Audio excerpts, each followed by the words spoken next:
Hey guys, good morning. कैसे हैं आप लोग? आई होप सब अच्छे होंगे। तो मैं भी ठीक हूँ।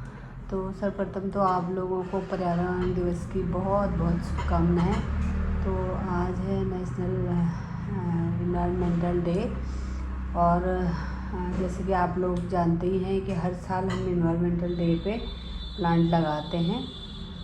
और इस बार भी हमारा था मेडिकल कॉलेज में लगाने का। तो और बार मेडिकल कॉलेज में हम पहले भी 1-2 बार लगा चुके हैं, गुरुकुल में, एवीएम में, और बहुत सारे जगह हम लोग लगा चुके। अब तो मुझे याद भी नहीं रहता कहाँ कहाँ हम लगा चुके हैं। और अपने पिछले साल हमने अपने कोर्ट में वृक्षारोपण किया था। बट इस बार क्या हुआ कि मैंने स्कूलों में ना करके मैंने सोचा था इस बार, क्योंकि वहाँ रामनगर जाने का, तो ढेला में वहाँ पे काफ़ी ज़मीन थी, तो वहाँ पे सोचा हुआ था कि वहाँ प्लांटेशन करेंगे।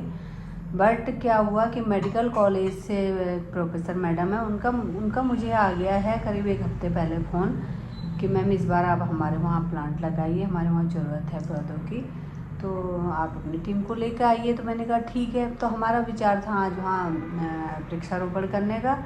लेकिन मैडम का मुझे फ़ोन आया था कि मैं 1 तारीख से और 8 तारीख तक छुट्टी पे हूँ, मतलब 8 को ही मैं हल्द्वानी ज्वाइन करूँगी, तो आप लोग 9 तारीख को यहाँ पे प्लांट लगाइए। तो आज अभी तक तो कुछ फिर मैंने प्लान किया नहीं है कि कहीं और लगाएंगे, क्योंकि वहाँ के लिए मैंने प्लांट रखे हुए हैं और नर्सरी में बात करके रखी है। जब मैडम आएंगी तो उसी दिन मैं नर्सरी से लेके जाएंगे हमारी टीम, हम वहाँ जा करके वृक्षारोपण करेंगे। तो आज पर्यावरण दिवस है और ये कंपलसरी नहीं है कि आज ही प्लांट लगाना।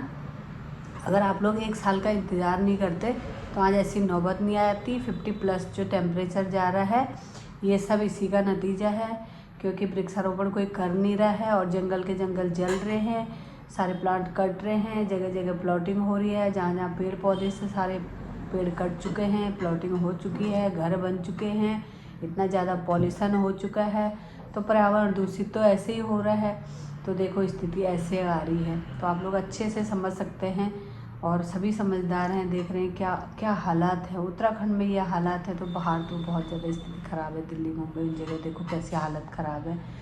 तो ये पर्यावरण का ही दोष है, और क्या बताएं। मतलब हमारा दोष है तो पर्यावरण ऐसा, हम लोग ना तो वृक्ष लगा रहे हैं ना कुछ है। और मैंने तो इस बार कहा था कि जो भी अपने वहाँ हमें वृक्ष लगाने के लिए बोलेगा, पहले वो लोग हमसे प्रॉमिस करेंगे कि भाई प्लांट लगाना ही सब कुछ नहीं है, उनकी केयर करना भी बहुत बड़ी बात है। प्लांट लगा के हम आ जाते हैं, हम हर साल 25, 30, 35 प्लांट लगा के आ जाते हैं और नेक्स्ट पता चलता है कि उसमें कोई पानी तक नहीं देता है, वो सूख जाते हैं, मुरझा जाते हैं। तो फ़ायदा क्या है? खाली एक दिखावा थोड़ी करना है दुनिया को कि हाँ मैंने पेड़ पौधे लगाए, हो गया। अब वहाँ पानी देने तो हम जाएंगे नहीं भाई, हम किसी के स्कूल में लगा रहे, कहीं कॉलेज में लगा रहे, कहीं लगा रहे, तो आप लोगों की रिस्पॉन्सिबिलिटी बनती है ना कि आप उसमें पानी दें। अब पानी देने हम थोड़ी ना आएंगे। तो मैंने देखा चाहे वो हमारे कोर्ट में ही है, अंदर जहाँ गेस्ट हाउस है वहाँ तो फिर भी सही है, मगर हमारे जो कैंपस में वहाँ सारे पेड़ सूख गए। पिछली बार हमने इतने सारे पेड़ लगाए थे और मैंने मैम से भी कहा था, एडीजे सेकंड मैम से भी, कि मैम आप स्टाफ से कहिएगा कि इनकी देख रेख करना भी ज़रूरी है, खाली पेड़ लगाना ही काफ़ी नहीं होता है। मगर मैंने कल देखा वहाँ तो 2-4 पेड़ ही जीवित थे, सारे मर चुके हैं। तो खाली पेड़ लगाना ही सब कुछ नहीं हो जाता है, उनकी केयर भी करनी पड़ती है। घर में हमारे, मैं तो खुद घर में देखे आप, मेरे इतनी किचन गार्डन नहीं है बहुत ज़्यादा, मगर जितना भी है मैंने लॉन एरिया में, तब भी मैंने आम का पेड़ भी लगा रखा, वहाँ पे अमरूद का भी लगा रखा है मैंने, वहाँ पे केले का भी लगा रखा है, नींबू का भी लगा रखा है, और बाकी सारे इतने सारे मैंने गमले रखे हैं, उनमें पूरी ग्रीनरी, लॉन मैंने ग्रीन लगा रखा है। 1-2 मैंने फ्लावर के बड़े बड़े पेड़ लगा रखे हैं। तो भैया अब हमें ऑक्सीजन तो चाहिए, किससे लेनी है, दूषित लेनी है, कैसी लेनी है, वो आप लोग अच्छे से समझ सकते हैं। तो अगर हम अपने घर में भी, कोई ज़रूरी नहीं कि आप बाहर लगाओ, आप अपने घर के बाहर भी अगर पेड़ पौधे लगा रहे हैं ना, और कम से कम छायादार वृक्ष लगाएं कि जो बड़े हैं उनसे छाया भी मिले। और अभी देखिए ऐसी हालत हो रही थी, तो ये तो है कि कम से कम इंसान अपना बैठ सके छाया में। बाहर अंदर लाइट नहीं रहती है, इतनी गर्मी हो रही है, सब भपका आ रहा है, तो छायादार वृक्ष है तो आप थोड़ी देर वहाँ पर रिलैक्स होकर बैठ सकते हैं। गाँवों में, पहाड़ों में, चाहे प्लेन के गाँव में है, वहाँ यही तो होता है। पूरे पूरे दिन कोई पंखे में थोड़ी रहते हैं, तो बड़े बड़े पेड़ होते हैं, लोग छाया में बैठे रहते हैं आराम से। तो यही चीज़ हम लोगों को करनी है, आप लोगों को भी समझनी है, हमें भी समझनी है। अगर आपको अपने पर्यावरण को बचाना है और ऐसी इस गर्मी से बचना है, तो प्लीज़ सब लोग एकजुट होकर एकजुट होकर एक वो बनाए, मतलब संकल्प करें कि भाई हम सब लोग वृक्ष लगाएंगे, और वो आज ही के दिन नहीं, जब मौका मिले तब वृक्ष लगाएं, तभी हमें छुटकारा मिलेगा इन सारी चीज़ों से। तो अभी देखते हैं गाइज, मैं ऑफिस में कोई आने वाला है तो मैं अभी ऑफिस में ही बैठी हूँ, और मेरे आज 3-4 काम जो हैं वो SJ फर्स्ट में लगे हुए हैं, तो मैम गई है छुट्टी पे, और 2 काम मेरे नीचे की कोर्ट में लगे हुए हैं JM फर्स्ट में। वहाँ पे अगर गवाह आता है तो अभी मैं जूनियर्स को बोलती हूँ, हम उन्हें बुला लेंगे, तो मुश्किल से 10 मिनट लगता है यहाँ पर से जाने का, मैं चली जाऊँगी। नहीं आए तो हो सकता है कि फिर मैं यहीं से काम निपटा के अपने घर को चली जाऊँ, या फिर कहीं देखते हैं कहीं से फ़ोन आता है, अगर कोई बोलता है आने को कहीं वृक्षारोपण में, तो मैं वहाँ भी जा सकती हूँ। जो भी होगा मैं आप लोगों से शेयर करूँगी, तो आप बने रहें मेरे ब्लॉग में।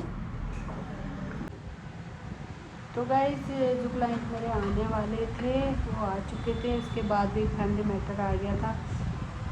क्या बताएं, ऐसा मैटर था कि बताने लायक नहीं है। अब मैं आप लोगों को बताऊंगी तो आपको लगेगा कि ऐसे भी इंसान दुनिया में होते हैं। उनकी शादी हो चुकी है, 22 साल हो चुका है शादी को। उसके बाद पति पत्नी का ऐसा मैटर आया, और ऐसी बातें डिस्कशन हो रही थी कि शायद ही मैंने अपनी लाइफ में इस एज में किसी का ऐसा डिस्कशन देखा होगा। तो कभी मैं फ्री रही तो इस पर एक वीडियो मैं आप लोगों को बनाऊँगी। तो अभी बज चुके हैं 2 और मैं चल रही हूँ, तो आज का ब्लॉग कभी मैं यहीं पे एंड मिलती हूँ बहुत जल्दी एक न्यू ब्लॉग के साथ। तब तक आप बने रहे मेरे ब्लॉग में। और गाइज, आप लोगों को मुझसे कुछ जानकारी चाहिए, कुछ पूछना है तो प्लीज़ आप मुझे पूछ सकते हैं, और जो भी मुझसे बन पाएगा मैं आप लोगों को डिटेल जानकारी दूँगी। तो बाय बाय। तो अगर आप तो गाइज, आपको अगर मेरा चैनल, मेरे वीडियो अच्छे लगते हैं तो प्लीज़ लाइक करें, सब्सक्राइब करें, कमेंट करें और दोस्तों में शेयर करें, ताकि मेरा मनोबल भी बढ़े। मुझे भी अच्छा लगता है, ऐसा हो गया मुझे तो बनाते रहती हूँ, काम तो करते ही हैं, तो काम की है कि भाई थोड़ा लोगों तक भी जानकारी पहुँच जाए, तो बहुत ज़रूरी होता है। क्योंकि कई बार होते हैं कि जितने भी लोग होते हैं उनको पता नहीं होता है लीगल जानकारी क्या है, फिर वो आते हैं एडवोकेट के पास। तो थोड़ा बहुत मैं कोशिश करती हूँ कि अपने एक जनरल वे में मैं आप लोगों को बताने की कोशिश करूँ कि क्या क्या चीज़ें होती हैं कि जो आप लोगों को पता होनी चाहिए एडवोकेट के पास आने से पहले। तो ये चीज़ें मैं आपको बताती हूँ और आगे भी बताती रहूँगी।